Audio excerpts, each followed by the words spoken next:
On va essayer ensemble de donner une définition Big Data. C'est un vaste sujet. On va essayer de faire ça. J'espère que vous apprécierez les petits icônes que je mets au-dessus de mon codeur qui donnent un peu une image humoristique dans un monde d'austérité.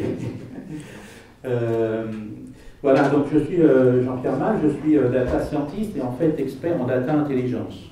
Qu'est-ce que c'est que la data intelligence? C'est la partie algorithmique, comme on disait tout à l'heure, qui est attachée aux données, c'est-à-dire la transformation des données. Alors, bon, je fais ça depuis pas mal de temps, bien qu'on ne parlait pas à l'époque de Big Data. Je suis d'origine scientifique, hein, je suis centralien, et très très tôt, je me suis aperçu que je ne pensais pas comme l'expliquait la science. Et donc j'ai glissé petit à petit sur le côté obscur de la science humaine, et je me suis intéressé à la psychologie cognitive et la psychosociologie. Et donc j'ai fait toute ma vie des modèles, des algorithmes, des moteurs qui vont traiter de données à caractère humain et social. Et aujourd'hui, ben voilà, j'ai une petite société patrimoniale en fait qui a des brevets, des modèles déposés, des algorithmes que je propose aux entreprises et aussi à des PME dans lesquelles je suis au conseil scientifique et j'apporte souvent ces innovations en échange d'une poignée d'actions au démarrage de l'entreprise. Et puis bon, j'ai l'âge aujourd'hui de transmettre abondamment mes connaissances aux générations qui montent, donc je fais pas mal de formations et de conférences sur le sujet. Voilà, si certains veulent rester en contact, je suis sur LinkedIn, JP Mal, et je peux vous envoyer des informations, répondre à vos questions, je le fais avec grand plaisir. Le sommaire de cette présentation, c'est donc de voir la notion de Big Data, qu'est-ce que ça veut dire, qu'est-ce qui est derrière le Big Data, les métiers nouveaux qui naissent avec cette technique, le marché, qu'est-ce que ça représente. On va essayer de voir aussi un mouvement social qui est très très fort aujourd'hui, qui est la personnalisation de l'information. Et on en parlait avec les effets de bord, effectivement, en matière de protection de la vie privée. Vous aurez une conférence après sur le sujet. Et puis on va essayer de démystifier aussi un peu le monde des machines apprenantes pour voir qu'est-ce que ça cache en quelques mots. Hein. On ne va pas rentrer dans un détail technique, bien évidemment. Et puis je vous donnerai quelques références de documents à voir pour ceux qui veulent en savoir plus. Alors, le Big Data, où est-ce que ça commence? Bon, c'est clair qu'à l'origine, dans le mot Big Data, il y a la notion de volume. Et c'est vrai que c'est le phénomène déclencheur. En revanche, aujourd'hui, ça couvre quand même un domaine qui est assez loin de la terminologie du Big Data. C'est-à-dire que les effets qui étaient non visibles au départ sont prépondérants. Hein. On va essayer de rentrer dans le détail dans les slides qui viennent. Pour se rendre compte quand même de la notion de volume. On a une petite échelle où logarithmique, donc à chaque étage, on multiplie par 1000 hein, les quantités. Et si on voit que la donnée disponible, hein, c'est-à-dire qui pourrait être accédée aujourd'hui, si on l'imprimait sur des feuilles de papier Bible en tout petit caractère, eh bien ça représenterait 70 fois la distance Terre-Soleil. Alors c'est vrai que ça donne une idée de la grandeur. Et alors surtout, ça croît de 40% par an. C'est exponentiel, c'est inimaginable. Google, avec ce qu'il a comme moyen, c'est le plus gros opérateur de données au monde, et avec ce qu'il a comme moyen, pour traiter simplement l'information disponible, il faudrait 80 ans. Donc, ce que l'on voit surtout, c'est que l'on ne peut pas traiter toute l'information. Ça, c'est déjà un premier constat. C'est-à-dire qu'on sort d'un monde de croyances, où on se disait, on a toute l'information pour travailler, et on va essayer d'avoir cette exhaustivité de l'information pour pouvoir prendre une décision. Ce monde est terminé. C'est fini. On n'aura pas le temps de traiter toute l'information disponible. Donc, ce changement de paradigme se traduit par ça. On a une capacité en fait de production qui croît exponentiellement, et malgré tous les efforts que l'on fait, les progrès technologiques, etc., ben on a une capacité de traitement qui est toujours beaucoup plus faible que cette capacité de production. Et donc, depuis le début, en disant 2005 à peu près, les deux courbes se sont séparées. Et on a vraiment une distance de plus en plus importante entre les moyens que l'on peut mettre à disposition pour traiter l'information et la quantité qui est produite. Donc ça, c'est vraiment le phénomène du big data, que l'on ne voit pas forcément à première vue. On se dit, il y a beaucoup de données. Oui, mais il y a trop de données, en fait. On ne peut plus accéder à la totalité de l'information. Il nous faudrait 80 ans pour traiter ce qui est disponible. Inimaginable. Donc, c'est ce mouvement qui s'amplifie, qui nous oblige à tomber dans une logique de relativité, finalement, de ce que l'on fait. Et ça veut dire que tout individu, on ne pourra pas lui dire « vous devez traiter toute l'information ». Il va falloir que nos systèmes de valeurs changent. Ça a un impact très très fort au niveau juridique. Je reprenais l'exemple, j'utilise assez souvent, de l'hôpital.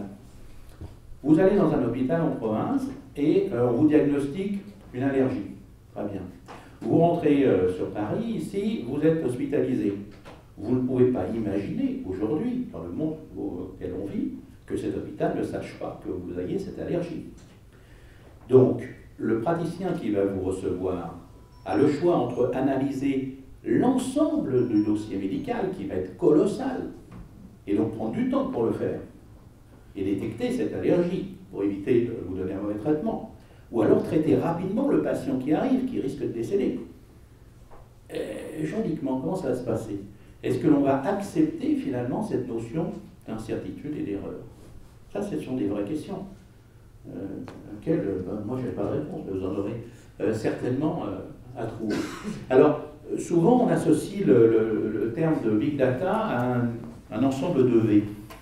Certains ont 3 V, il y en a d'autres qui en ont 4, 5, 6, on va voir. Tout ça, c'est pour attirer l'attention sur un certain nombre de propriétés du big data. Alors, on a vu le problème de volume, c'est vrai, on a un problème de volume, mais il faut surtout le comprendre comme cette incapacité à tout stocker, à tout traiter, à tout scanner. On ne peut plus faire ça.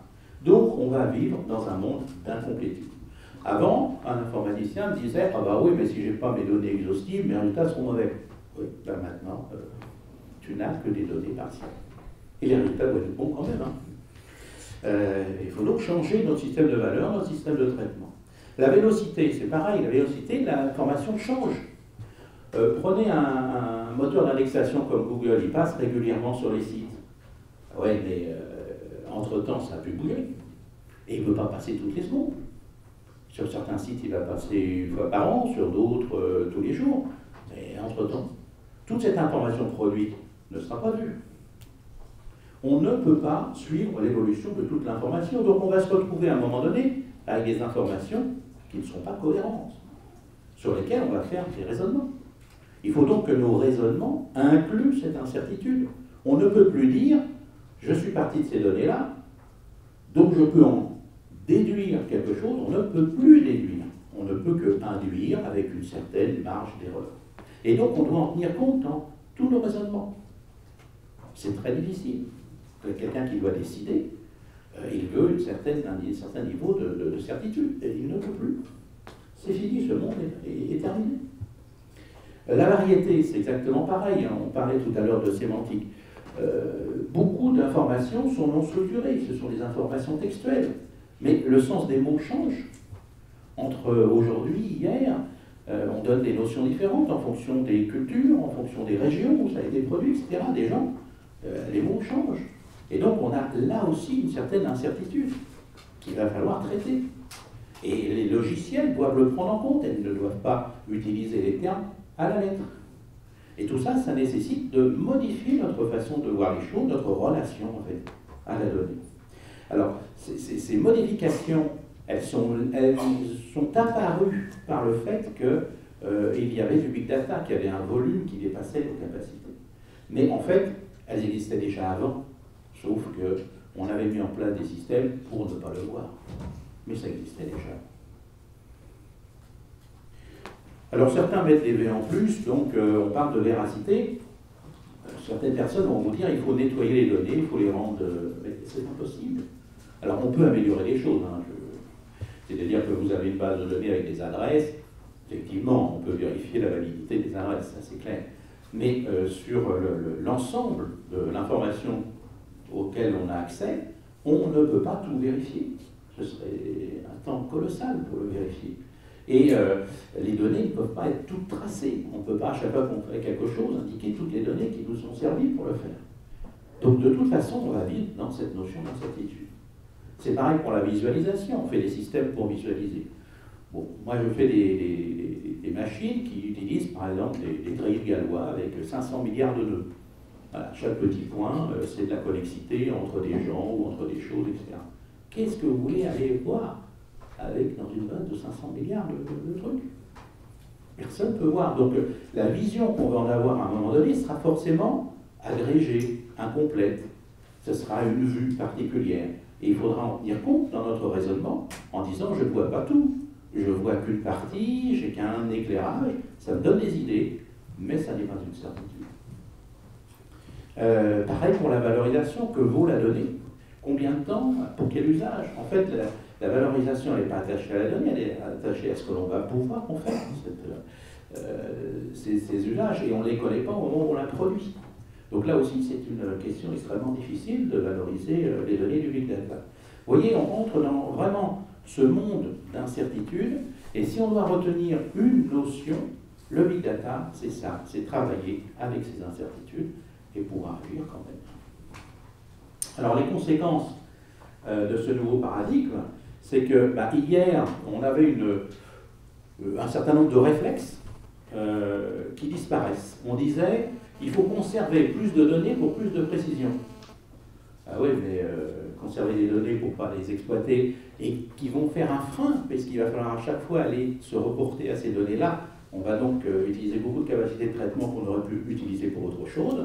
Aujourd'hui, on dit, oubliez plus de données pour plus de possibilités. Et d'ailleurs, quand on voit l'être humain est une machine Big Data.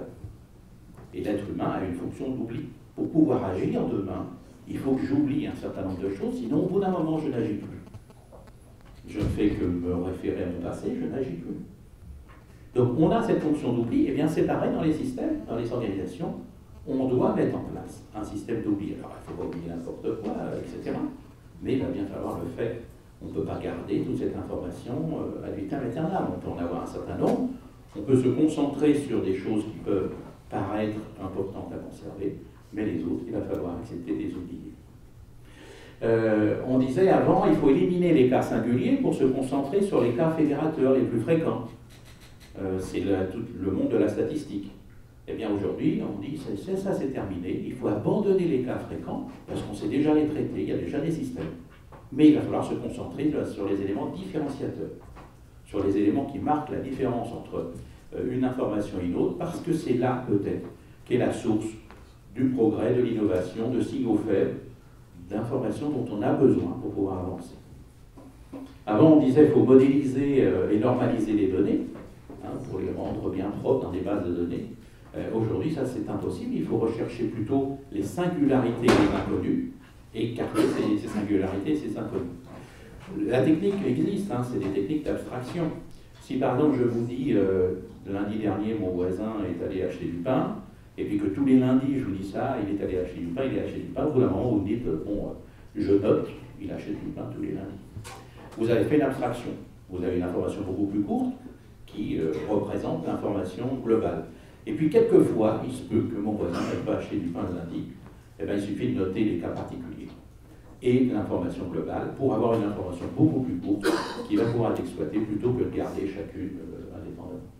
Tout ça, c'est des techniques qui se mettent en place parce qu'on a des contraintes. Avant, on n'en avait pas, on avait de la place, on pouvait stocker. Bon, maintenant, on ne peut plus. Donc, on disait avant qu'il faut traiter exhaustivement les données. Maintenant, on se dit qu'il faut s'intéresser aux données essentielles.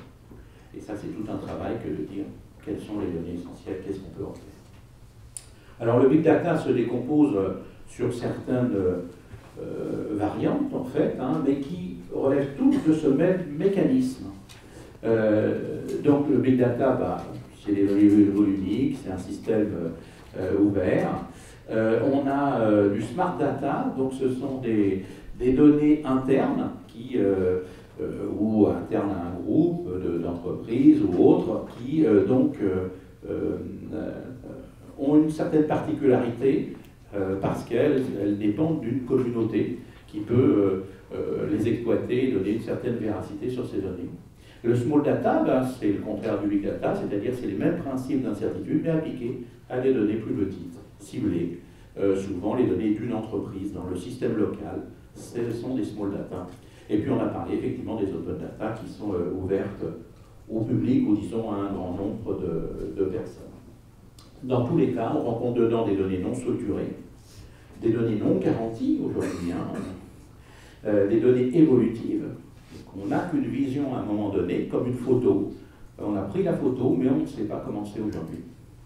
On a des données qui sont toujours interprétables, qu'il va falloir traiter, et puis qui parfois, effectivement, sont erronées, incomplètes, ambiguës, etc.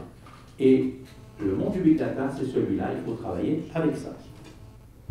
Donc ça, c'est ce qui change fondamentalement par rapport à hier. Alors, pour faire ça, on a créé des nouveaux métiers. Et dans ces métiers du big data, on en a deux. On a le data scientist. Alors le data scientist, c'est quelqu'un qui, avant tout, connaît les données. On a deux grandes écoles, en fait. On a une école anglo-saxonne et une école latine. L'école anglo-saxonne dit que le data scientist doit être issu du rang des métiers. C'est-à-dire qu'il doit avant tout connaître les données, le sens des données, et on va lui adjoindre en fait des techniques pour pouvoir travailler. Dans les pays latins, on a tendance à faire le contraire, à dire on va faire des data scientists généralistes qui connaissent bien les techniques, et puis ils se débrouilleront effectivement avec les données métiers.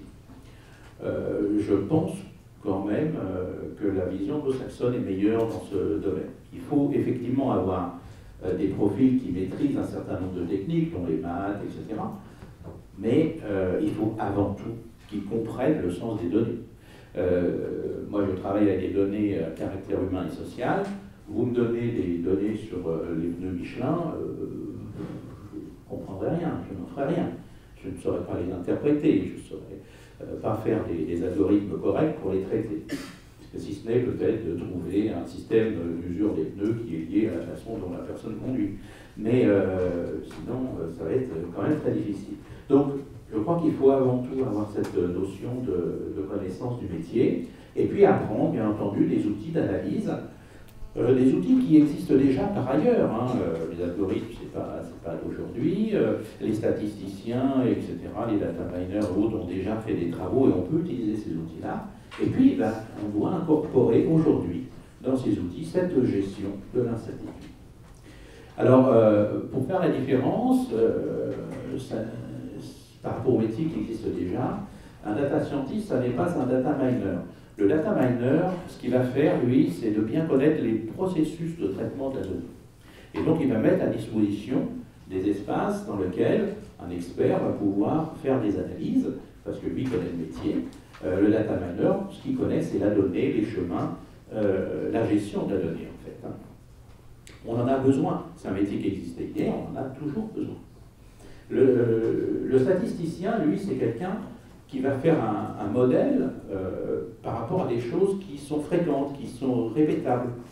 Si je fais des statistiques pendant un certain nombre d'années, on dit toujours mon modèle est bon si le résidu, c'est-à-dire les données que je ne traite pas, constitue un bruit blanc, c'est-à-dire qu'ils n'ont pas de récurrence, c'est un peu aléatoire. Aujourd'hui, le data scientist, lui, s'intéresse uniquement à ça. Parce qu'il dit là-dedans, il y a des signaux faibles qui m'intéressent, qui vont intéresser les gens de l'entreprise, les gens de l'organisation, les gens de la société. Et c'est ça qui est important. Ce qui est déjà traité par les statisticiens, c'est pas la peine que je fasse le même boulot. Donc les deux métiers, vraiment, de statisticien et data scientist, sont tout à fait complémentaires. On a besoin d'avoir une vision holiste avec des modèles, disons, fédérateurs qui vont donner des tendances, des choses comme ça. Mais aujourd'hui, dans le big data, on va s'intéresser à ce que fait chaque individu de particulier, chaque information qui peut être porteuse d'un signal faible que l'on va mettre en avant, qui sera soit une nouvelle tendance, soit un phénomène à prendre en compte. On le voit, par exemple, dans la lutte contre le terrorisme, à capter une information infime qui atteste finalement d'un acte de malveillance. C'est un travail colossal. Pour construire, ça prend beaucoup d'énergie. Pour détruire, c'est facile.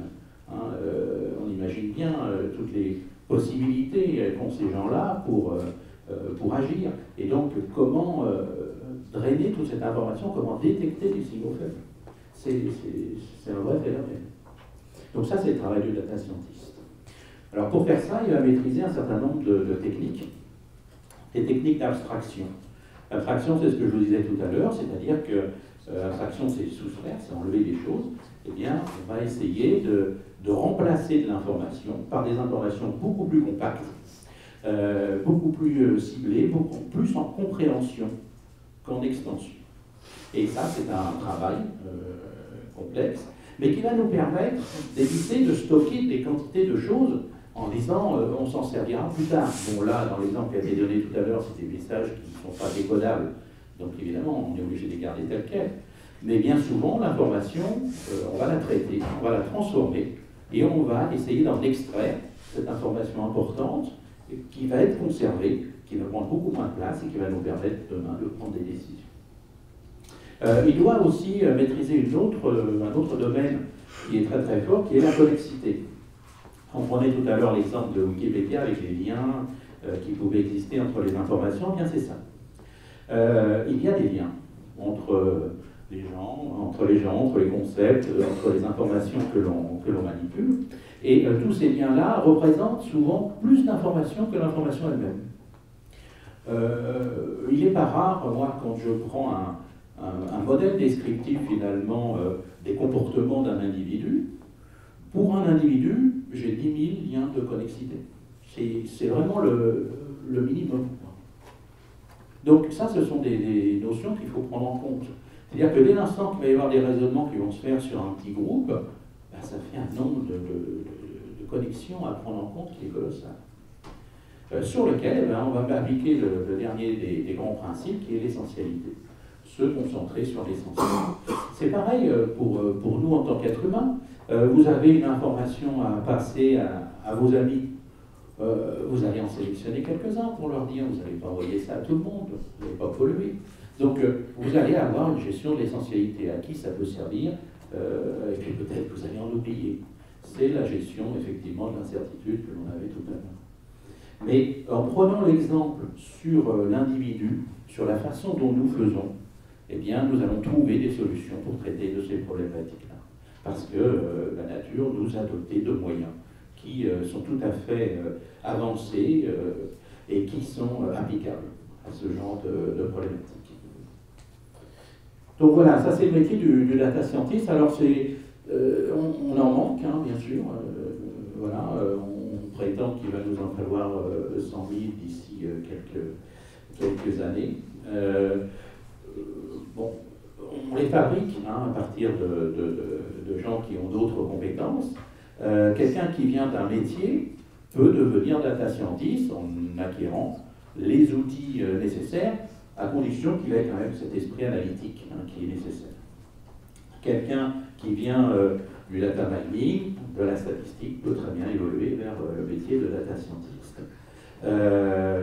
On trouve moins des évolutions à partir d'informaticiens. L'informaticien est quelqu'un qui vit vraiment dans ce monde de la déduction, de la certitude, et il a plus de mal, effectivement, à rentrer dans un monde où c'est plus l'induction qui est en place que la déduction. Très très souvent, d'ailleurs, en tant qu'être humain, nous faisons des inductions, mais nous les appelons déductions. On dit j'en déduis que. C'est pas vrai. Ce n'est pas une déduction, c'est une induction. La déduction, elle répond à une règle établie, démontrée, et en général, elle ne peut qu'expliquer le passé. Je suis vivant, vous pouvez en déduire que je suis né. Mais vous ne pouvez pas en déduire que je vais mourir. Ça n'est pas vrai. Je pourrais devenir Internet demain. Parler avec Google. Bien sûr, statistiquement, ça paraît peu probable. Mais néanmoins, on ne peut pas faire une déduction, on fait une induction. C'est-à-dire qu'on a vu que ça avait eu lieu comme ça par le passé, c'était arrivé à d'autres, et on le généralise en disant que ça m'arrivera aussi à moi. Ça, c'est une induction, ça n'est pas une déduction. Mais dans le langage, hein, à partir du XVIIe siècle, on a utilisé des mots qui étaient liés à l'induction, puisqu'avant on ne raisonnait que comme ça, et on les a captés pour en faire des mots pour la déduction. Et ce qui fait qu'on n'a plus de mots maintenant pour désigner l'induction. Je prends un exemple simple. Pourquoi pourquoi, avant le XVIIe siècle, ça voulait dire pour faire quoi. Et maintenant, c'est donnez-moi la raison qui ont fait que, c'est-à-dire aller chercher dans le passé une explication pour me justifier que cette chose existe. Hier, ça nous était égal. On disait, ce verre est sur la table, pourquoi? Pour que quelqu'un puisse boire, et non pas parce que quelqu'un l'a posé. Donc tout ce changement de civilisation a fait qu'on a éludé toute la partie inductive. Eh bien, elle revient en force aujourd'hui parce que nous devons traiter avec induction des informations que l'on a, c'est-à-dire que l'on va prendre des positions de généralisation en disant, dans notre expérience, c'est arrivé, on va le généraliser, on pense que ça va arriver dans l'avenir, mais on n'en est pas certain. Voilà, donc ça c'est un petit peu le métier du data scientist qui fait que des gens trop cartésiens, trop rigoureux, ont plus de mal à faire ça, ou ils en ont une vision qui n'est pas la bonne, c'est-à-dire qu'ils continuent à faire comme avant tout en appelant ça du data scientist. Mais ça va se clarifier, hein, bien entendu. Bon, il y a un autre métier qui est important dans les entreprises aujourd'hui, c'est le CDO, le Chief Data Officer. Donc au quotidien, cette personne-là va s'occuper de la valorisation des données. On a vu que c'était quelque chose de difficile à faire. Qu'est-ce qu'on peut faire de ces données? Comment les exploiter? Qu'est-ce qu'on a à faire? Qu'est-ce qu'il faut garder? Donc il va concevoir des data services, c'est-à-dire de nouveaux usages que l'on va pouvoir faire avec ces données. Il va réfléchir, trouver des débouchés finalement pour ces données-là, et donc créer de la valeur dans l'entreprise. Et puis il va être le gardien aussi de l'usage de ces données, en termes de respect de la vie privée naturellement. Qu'est-ce qu'on en fait? Où est-ce que ça va? Quand on la donne, qu'est-ce qu'on en fait d'autre? Hein? Qu'est-ce qu'il advient de ces données-là? Est-ce que j'ai le droit de la communiquer? Ensuite, il va avoir un positionnement naturellement, et ce positionnement, il est préférable de le rattacher à la direction générale comme une autre fonction. De plus en plus, cette notion de direction des données prend de l'ampleur dans les entreprises. Au même titre qu'on va avoir une direction des ressources humaines, une direction métier. C'est un chaînon manquant, en fait, entre les métiers utilisateurs et puis l'informatique, c'est-à-dire c'est une fonction qui était un petit peu répartie entre tout le monde. Dans les entreprises, on basculait en fait des services qui étaient avant à l'informatique, qui sont passés dans les métiers, qui sont revenus à l'informatique, etc. Aujourd'hui, les choses sont un peu plus claires. On met un chef data officer avec ses data scientists pour le faire. C'est quelqu'un qui doit avoir une vision à long terme, c'est-à-dire qu'il doit être visionnaire, il doit permettre de savoir que les données qu'il va garder aujourd'hui ont une potentialité d'usage demain. Et dans son arbitrage, pour savoir qu'est-ce qu'il doit garder ou pas, c'est une fonction qui est importante. Donc il doit comprendre les métiers, pour pouvoir travailler, dialoguer avec les gens. Il doit agir avec une certaine célérité, les données sont périssables, il faut agir vite. On ne peut pas dire on va mettre en place un système et dans un an ça sera opérationnel, etc. Le monde aura changé, ce sera trop tard, il faut agir souvent en quelques heures ou en quelques jours pour traiter de ce nouveau flux de données.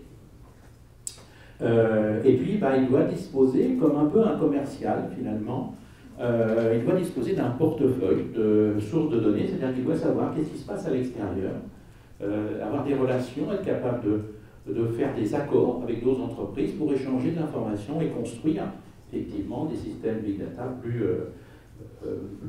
importants, plus précis. Et tout ça, c'est un peu la fonction du commercial en fait, du monde de la donnée. Alors, on a aussi d'autres acteurs qui sont toutes les entreprises qui agissent avec l'étiquette Big Data. Alors comme à chaque fois qu'un nouveau concept arrive, ben, on a un espèce de cycle qui se reproduit. D'abord il y a de l'émergence, donc ça reste confidentiel, c'est dans les think tanks, etc. Le big data, ça a 15 ans. Hein. Dans les think tanks, on en parlait déjà à l'époque, alors avec des terminologies différentes, mais les problématiques étaient déjà identifiées. Et puis on a vu arriver la phase de ralliement. La phase de ralliement, c'est simple, il y a du buzz, tous les gens repeignent leur façade à la couleur du big data, ils font toujours comme avant, mais ils ont simplement changé la couleur de leur papier. Très bien. Et là, on a trouvé beaucoup de solutions qui étaient hors champ, en fait, finalement, qui créent de la confusion et autres, tout le monde veut s'y mettre. Et puis petit à petit, ça se clarifie, hein, naturellement. Ces gens-là, finalement, ne gardent pas le pas sur le big data, les autres comprennent qu'ils n'en font pas, et petit à petit, ça sort, et là, on est sorti de cette phase de ralliement, il y en a encore, hein, mais bon, on a quand même clarifié, et puis on rentre vraiment dans la phase de mutation, c'est-à-dire qu'on trouve des produits qui ont vraiment l'ADN du big data, mais qui sont construits à partir de produits plus anciens. Ça, on en trouve beaucoup. Des gens donc, qui ont ajouté des couches finalement big data, data science dans leur technologie. Et puis il va y avoir certainement plusieurs essais dans différentes voies, et il y en a une qui va s'imposer, et on sera vraiment à la phase de construction avec des sociétés qui se construisent que sur le scope du big data. Alors il y en a déjà, hein, c'est clair, là je parle d'effets de masse. Hein. Naturellement qu'il y a des gens qui ont déjà des solutions, des pure players en big data, mais demain, bien, il y aura vraiment un afflux de sociétés dans ce domaine-là. Et on ne sait pas trop encore aujourd'hui quels vont être les nouveaux services, les nouveaux produits qui vont naître de l'exploitation de ces big data.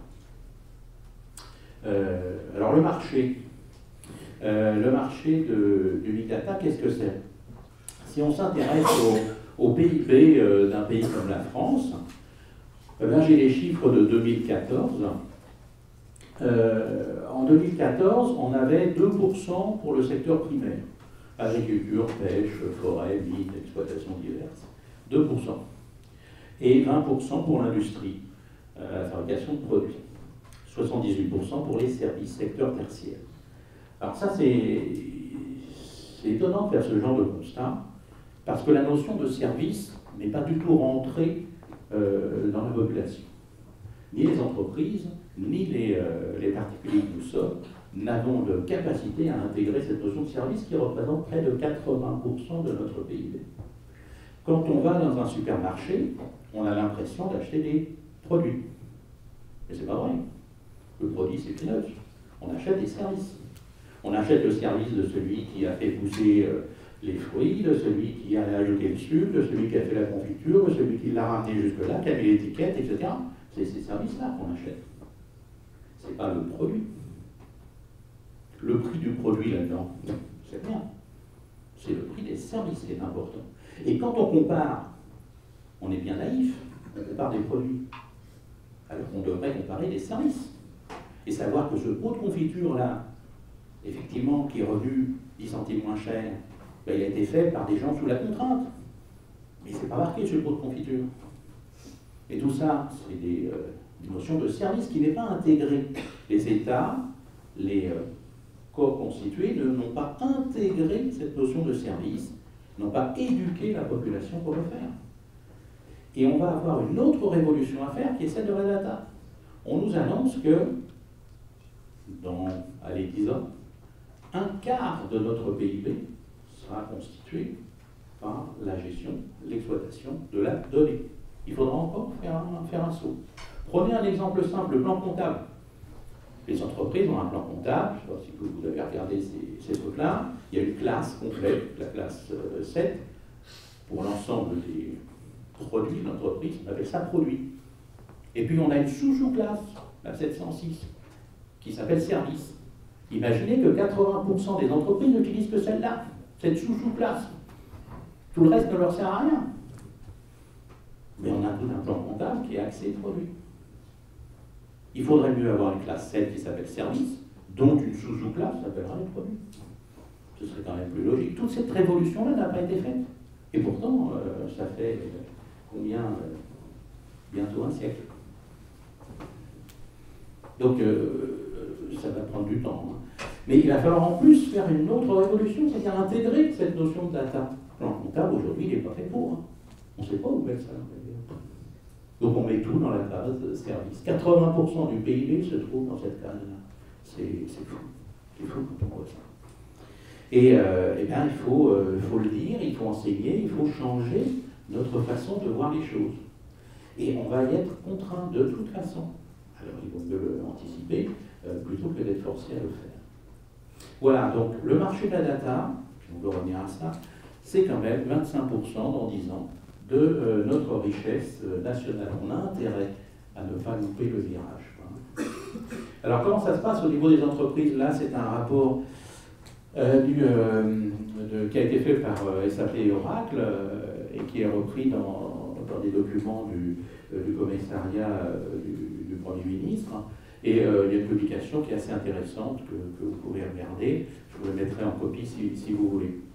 Donc, ça caractérise le taux de projets Big Data qui se trouvent dans les entreprises et voir lesquels ont commencé avant les autres. Alors, les télécoms, le commerce, tout ça, ça a commencé assez tôt, le transport, secteur public arrive un petit peu en dernier, mais surtout il y a une étude intéressante sur le revenu perdu qui est estimé par SAP et Oracle pour les entreprises qui n'ont pas encore mis de projet Big Data en interne, qui n'exploitent pas finalement leurs données.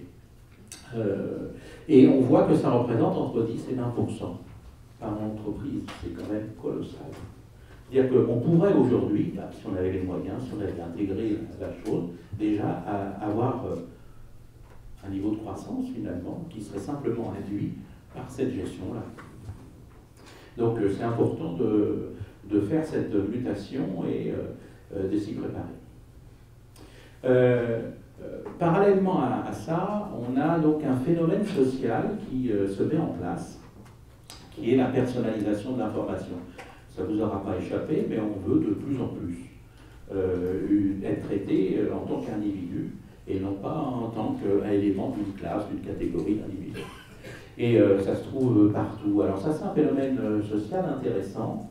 Il y a eu des études qui ont été faites, même il y a très longtemps, hein, chez les Grecs à l'époque. Ils avaient identifié que les sociétés pouvaient évoluer de deux façons différentes, ou d'une façon très ordonnée, avec comme les fourmis, hein, des spécialisations, ou vers des notions beaucoup plus désordonnées, où l'individualité est gérée, qui crée des désordres, mais qui est un autre modèle, et entre les deux, il n'y a rien. Et nous évoluons de plus en plus dans cette voie-là. On disait donc, avec quelqu'un tout à l'heure à la pause, il y a bien eu des tentatives dans l'histoire de nous ramener sur des solutions plus normalisées, qui n'ont pas marché, fort heureusement. Et donc, on est dans cette voie où de plus en plus, on va avoir besoin de personnalisation, c'est de traiter chacun pour ce qu'il est, et non pas pour ce que la bienséance voudrait qu'il soit. Et ça, c'est important, c'est-à-dire qu'on se connecte sur un site internet, on a envie d'être reconnu, on a envie de ne pas être traité comme un numéro. Et les fournisseurs doivent prendre en compte cette notion-là. On voit qu'ils ne l'ont pas toujours fait, alors que c'était assez facile de le faire. Quand on va dans un magasin physique, on comprend bien qu'on ne peut pas adapter le magasin à chaque client, hein, c'est évident. Mais un site internet, pourquoi avoir reproduit le même système? Pourquoi avoir mis des onglets avec un classement de produits qui est très logique, ce qu'on aurait dans un stock, hein, une vision logistique de la chose? Pourquoi l'avoir fait de façon standard pour tout le monde? Donc cette prise de conscience commence à arriver et on peut très facilement, avec un site internet, avoir des présentations qui sont plus axées sur les gens, si c'est des adolescents, si c'est des seniors, si c'est etc. C'est extrêmement facile à faire. Et de plus en plus, on va aller vers ça. Et les gens le demandent. Ils veulent être reconnus, ils veulent avoir leur wishlist, ils veulent avoir quantité de choses. Donc on a cette personnalisation de l'information et on doit intégrer cela dans le mouvement Big Data. En plus de ça, le Big Data permet de faire ça, puisqu'on va gérer plus d'informations, on peut gérer des informations individuelles.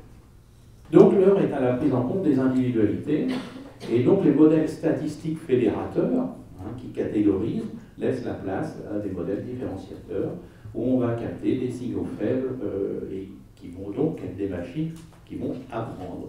Donc les learning machines que l'on trouve dans le monde du big data viennent de là. C'est nécessaire d'apprendre finalement un certain nombre de caractéristiques qui sont liées à un individu pour humaniser un peu la relation. Donc l'intérêt est de prévoir comment chacun va raisonner, va se comporter par rapport à sa vision de sa situation, avec son référentiel, ses biais cognitifs, sa rationalité. Nous avons tous une rationalité différente. Et ça, bon, c'est l'émergence du constructivisme, en fait. C'est-à-dire qu'il n'y a pas de vérité absolue, mais chacun se construit finalement son environnement, sa rationalité, c'est avec ça qu'il raisonne. Et donc ça pénètre petit à petit dans le monde du big data. Mieux connaître un individu, c'est en principe mieux le servir, jouer sur ses sensibilités, anticiper ses réactions, le former, etc. Bon, il peut y avoir aussi des effets pervers de cette approche. Une enquête qui est récente, qui a été faite par donc un de mes partenaires qui est NetWeb, qui j'ai livré, j'ai vendu un brevet, et qui a fait une enquête dans le monde du e-commerce. Alors ils font de la recommandation sur site e-commerce à partir d'informations qui sont liées à la situation de l'individu. C'est-à-dire qu'au lieu d'arroser tout le monde, ou de dire les gens qui ont vu ça, dont chacun s'en fout un peu finalement, là on s'intéresse à la situation réelle de la personne en lui disant, compte tenu de votre situation, ça irait bien pour vous, même si c'est moins cher, même si on fidélise le client plutôt que d'essayer de lui fourguer des produits en promo. Eh bien, on voit que sur cette enquête qui a été faite avec Marques International, 2 tiers des internautes veulent de la personnalisation. C'est important, donc là j'ai pris 3 des éléments de réponse qui sont intéressantes. Donc, ils préfèrent acheter sur un site avec des offres personnalisées. Ils attendent des recommandations sur le site qui leur soient tout à fait ciblées.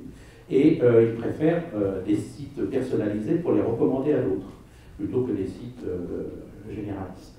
Mais parmi eux, 1 tiers sont inquiets de l'usage que l'on pourrait faire des données qui sont captées. Donc ça, c'est un vrai problème qu'il va falloir traiter et pour lequel les sites doivent donner un engagement, un gage, effectivement, de transparence et d'utilisation de la donnée. Néanmoins, on a tous en mémoire cette phrase d'Eric Schmidt, la fin de l'anonymat sur Internet, le PDG de Google en 2010. Et c'est vraiment un phénomène qu'il va falloir prendre en compte, et vous allez avoir un exposé sur le sujet juste après. C'est vraiment le talon d'Achille finalement du big data. Il faut faire attention à ça. Et s'il n'y a pas un encadrement, on va arriver à des absurdités. Ça c'est très très clair. Alors pour faire ça, c'est le dernier point, on utilise des machines apprenantes. Donc machines apprenantes, qu'est-ce que c'est? On va essayer de démystifier un petit peu ça. Et c'est facile en fait de faire l'analogie avec l'être humain. L'être humain, c'est une machine big data apprenante. Et finalement, tout ce que l'on a développé comme mécanisme cognitif, comme gestion de la mémoire, etc., eh bien, est applicable à la technologie. On peut en faire des machines qui vont s'appuyer là-dessus. On a 3 domaines dans lesquels l'homme agit. Le temps réel, je suis en situation et j'agis tout de suite. Le temps différé, c'est-à-dire que je vais rappeler une personne demain en lui disant « Tiens, dis donc, suite à ton problème, là, j'ai une solution ». Et 3e, temps révélé, je vais garder de l'information sur mes amis et un jour, je vais trouver par exemple un bouquin, puis je vais appeler mon ami Paul et lui disant « Tiens, Paul, ça peut t'intéresser ». Il ne sait pas pourquoi, à quel moment finalement j'ai capté l'information, mais il constate qu'effectivement ça l'intéresse et que je fais mon boulot de copain. Donc ça c'est le temps révélé. Et on a de plus en plus de machines qui fonctionnent dans le temps révélé. Les 2 autres, on connaissait un petit peu, le temps révélé c'est un petit peu nouveau, mais c'est effectivement une technique finalement de proposition d'informations qui sont connexes à des situations que l'on a vécues. Et donc cette technologie se rapproche de plus en plus de ce modèle humain. On va travailler sur les principes, les mécaniques, les embryoniques, etc., comme le fait l'être humain pour pouvoir traiter des données. Et donc une machine Big Data, c'est quelque chose de très simple finalement. Il y a des données en entrée, on va aller collecter de la data, mais alors sur tout un tas de sources. On va faire une transformation et on va réinjecter la data dans le système. C'est ça une machine apprenante. Donc on fait de la collecte, de la transformation et de l'exposition. Il faut faire attention que comme on rend de l'information dans le système, eh ben, on va la retrouver à un moment donné sous une forme directe ou transformée en entrée. Et donc on risque d'avoir un effet systémique. C'est-à-dire que c'est notre propre information qui va modifier l'information que l'on va collecter, et donc on va raisonner sur notre propre production. Donc il faut que toutes les machines Big Data éliminent cet effet systémique, sinon on risque d'aller à des catastrophes comme on en a connu par exemple dans le monde financier avec des algorithmes qui n'intégraient pas cette notion systémique. Qui est une notion humaine, hein, vous passez de l'information à la presse, à des effets induits, les gens réagissent, vous captez cet effet induit, vous pouvez très bien dire ça alimente le raisonnement que j'avais fait, et mon raisonnement était bon puisque je constate que ça s'est passé comme ça. Faux, c'est vous qui l'avez déclenché. Donc c'est des éléments qu'il faut prendre en compte. Je vais vous donner un exemple, ça c'est un exemple de machine sur lequel je travaille et je produis pour mes clients. C'est basé sur le raisonnement de l'être humain, par exemple. Hein. Donc il y a deux façons de traiter ça. Je fais deux types de machines. La première, c'est d'appliquer ce que fait l'être humain, c'est-à-dire que vous faites de l'analyse de situation du matin au soir. Vous vous levez, vous ouvrez le frigo, vous faites une analyse de situation pour savoir ce que vous avez petit déjeuner. Et c'est comme ça toute la journée. On fait des analyses de situation, mais on ne nous l'a pas enseigné. Pourtant, on le fait régulièrement. Et à partir de ces situations, vous développez des cognitions, vous réfléchissez. Hein. Et vous avez donc un champ de conscience qui est tout ce que vous croyez, tout ce que vous avez emmagasiné dans ce champ de conscience, connaissance qui vient de l'extérieur ou que vous avez formé vous-même. À partir de là, vous adoptez une attitude, ce que vous voulez faire. Et manque de peau, il y a un contexte souvent qui vient impacter cette boucle avec des contraintes, des choses que finalement vous n'aimez pas, mais que vous êtes obligé de prendre en compte. Et donc vous allez adopter un comportement qui sera une petite synthèse de cette volonté et de ce contexte.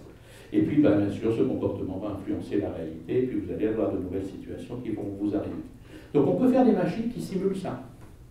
C'est intéressant pour voir comment des foules, des gens, un particulier peut, si on a suffisamment d'informations collectées qui permettent de nourrir ce schéma, eh bien, va pouvoir adopter un comportement face à une situation donnée. C'est intéressant, on travaille là-dessus. Mais on travaille aussi à l'envers, c'est-à-dire qu'on analyse les comportements, et à partir des comportements, on recherche, compte tenu du contexte qu'on a, quelles sont les attitudes de la personne. On fait une étude attitudinale, et on peut détecter que les gens ont certaines volontés, par exemple, les volontés malveillantes ou des volontés particulières, des traits de caractère. Et à partir de là, on peut voir comment la personne réfléchit. Quels sont les types de raisonnements qu'il a, quels sont les éléments qui sont dans son champ de conscience, qu'est-ce qu'il a appris. Et puis donc, comprendre la situation dans laquelle il est. Aujourd'hui, on est capable de faire ça. Pour un individu particulier, si on a suffisamment d'informations, et pour avoir suffisamment d'informations, il faut suffisamment de temps. Par exemple, on fait des machines pour l'orientation scolaire. Quand on prend quelqu'un, on va le suivre pendant 10, 15 ans sur ces cycles, eh bien on capte de l'information, des différentes étapes de maturité, etc., qui permettent de traiter de ces logiques-là et de faire des machines qui vont donner du conseil, finalement, d'orientation, dans une masse d'informations que l'élève ne peut pas traiter tout seul et comprendre. Voilà un petit peu les types de machines qu'on peut faire. Alors, on pourrait en parler pendant des heures. On va arrêter là la présentation. Donc la suivante, c'est juste pour en savoir plus. J'ai un certain nombre de supports que je peux vous communiquer. Il suffit que vous connectiez sur LinkedIn, JPMAL, et puis je vous mettrai des liens sur des Dropbox où j'ai ces informations. Je fais un cours en ligne qui est accessible, qui est gratuit sur la plateforme Unisix, Data Science dans les coulisses du Big Data. Voilà, pour ceux que ça intéresse, vous avez quantité d'informations.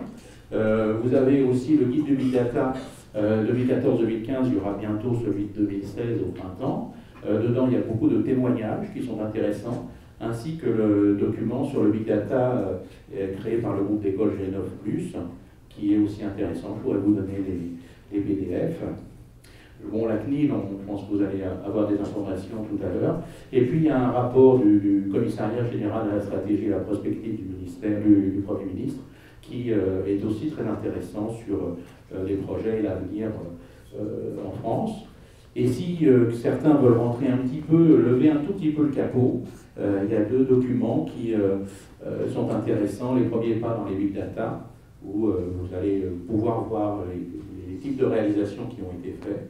Et puis le lien entre le Big Data et l'open source, qui est vraiment un moyen de diffuser les technologies de façon à augmenter les services autour du Big Data. Voilà, j'ai été peut-être un peu long.